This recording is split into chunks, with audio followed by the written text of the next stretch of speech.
August 24 ചേച്ചിൻ്റെ birthday ആണ്. ചേച്ചിക്ക് അറിയില്ല. ചേച്ചിനെ ഞങ്ങൾ ആവി പിടിപ്പിക്കാൻ വേണ്ടി പറഞ്ഞിട്ട് അല്ലെങ്കിൽ ഞാൻ നൈസായിട്ട് വന്ന് ഗിഫ്റ്റ് ചെയ്യുവാണ്, പാക്ക് ചെയ്യുവാണ്. അപ്പോൾ ഞാൻ ചേച്ചി പക്ഷേ ഇവിടെ ഇല്ല. ബർത്ത്ഡേന്ന് ചേച്ചിക്ക് എക്സാമാണ്. അപ്പോൾ ചേച്ചി ഹോസ്റ്റൽ വീണ്ടും തമിഴ്നാട്ടിൽ പോകും. അപ്പോൾ അവിടെ നിന്നാണ് ചേച്ചി പഠിക്കുന്നത്. അതുകൊണ്ട് ചേച്ചിക്ക് ഇവിടെ നിന്ന് പാക്ക് ചെയ്ത് പോയി. ഇപ്പോൾ ചേച്ചി വന്നിട്ടുണ്ട്. അപ്പോൾ ഞാൻ ഫസ്റ്റ് ഒരു ഡ്രസ്സാണ് മേടിച്ചേക്കുന്നത്. അല്ല, ഒരു സാധാ ഒരു ഇതുപോലെ ഇത്രയേ ഉള്ളൂ.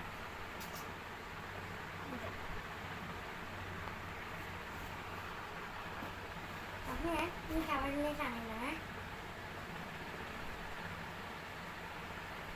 നമ്മൾ ഇട്ട് കൊടുത്തു. എല്ലാം ഞാൻ ഈ ബോക്സിലാണ് പാക്ക് ചെയ്യുന്നത്. അപ്പോൾ ഫസ്റ്റ് തന്നെ ഡ്രസ്സൊന്ന് നമ്മൾ വെച്ചിട്ടുണ്ട്. അത് കഴിഞ്ഞ് ഇവിടെ ചേച്ചി ഗ്ലാസ് പെയിൻറ്റിങ് ചെയ്യും.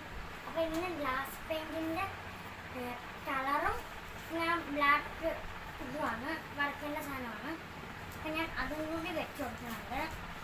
ചേച്ചിക്ക് ഈ അവിടെ ഹോസ്റ്റലിൽ നിന്നും ഈ കോളേജിൽ അവർ പറഞ്ഞായിരുന്നു ഇത് ചെയ്ത് തന്നെയാണ്. അതുകൊണ്ട് ചേച്ചീൻ്റെ ഒന്നാമത്തെ പൊട്ടിയൊക്കെ പോയി അങ്ങനെ ചെയ്തിട്ടുണ്ടായിരുന്നു. അതുകൊണ്ട് ഞങ്ങൾ മേടിച്ചിട്ടുണ്ട്. ചേച്ചിക്ക് അറിയില്ല. ചേച്ചിനെ മേടിക്കാൻ വേണ്ടി പക്ഷെ ഞാൻ പറഞ്ഞ് മേടിച്ചിട്ടൊന്നുമില്ല. അതുകൊണ്ട് ഞാൻ ഇത് മേടിച്ചിട്ടുണ്ട്. ഇനി ഇത് ക്രോഷ്യാണ്. ഇത് ഞാൻ പാക്ക് ചെയ്യുന്നതുകൊണ്ട് ഇതില്ല. അതുകൊണ്ട് ഞാൻ ക്രോഷ് എടുത്ത് അങ്ങനെ ഞാൻ ഇത് വെച്ചിട്ടുണ്ട്. ഇതാണ് സാധനം.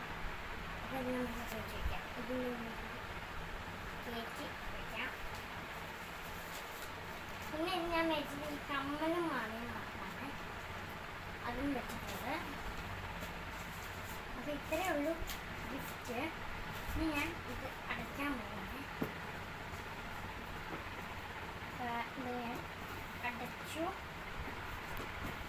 ഇനി നമ്മൾ ഇത് വെച്ചാണ് പൊതിയുന്നത് ഗിഫ്റ്റ് പേപ്പർ. അപ്പോൾ ഫ്രണ്ട്സ് ഗിഫ്റ്റ് പേപ്പർ വെച്ചിട്ടുണ്ട്. ഇനി നമുക്ക് പൊതിയാവേ. എനിക്ക് പൊതിയാൻ അറിയില്ല. അതുകൊണ്ട് അച്ഛയാണ് പൊതിഞ്ഞ് കഴിഞ്ഞത്. അപ്പോൾ നമ്മൾ പൊതിഞ്ഞ് കഴിഞ്ഞ് കാണിക്കാവേ. അപ്പോൾ ഫ്രണ്ട്സ് ഞാനും അച്ഛനും കൂടി ഇരുന്ന് പൊതിഞ്ഞിട്ടുണ്ട്. കണ്ടോ? അച്ഛയാണ് എപ്പോഴും എനിക്ക് ഗിഫ്റ്റ് പൊതിഞ്ഞ് തരാറ്.